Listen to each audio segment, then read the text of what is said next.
Introducing the LPM, Layered Powder Metallurgy System, a cost-effective and robust 3D printing solution based on a proprietary technology enabling true production capabilities.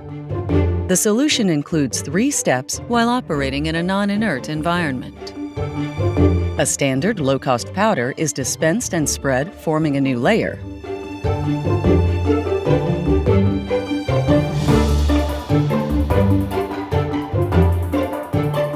The new layer undergoes a compaction phase, forming a thin, dense layer.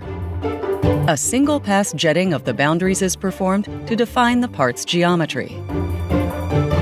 These 3 steps are carried out repeatedly for each layer to form a full tray of parts.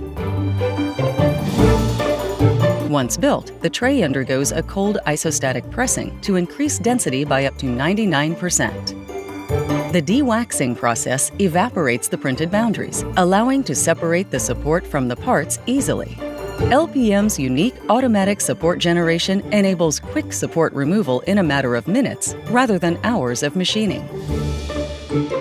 Finally, parts are being sintered to achieve the desired final mechanical properties.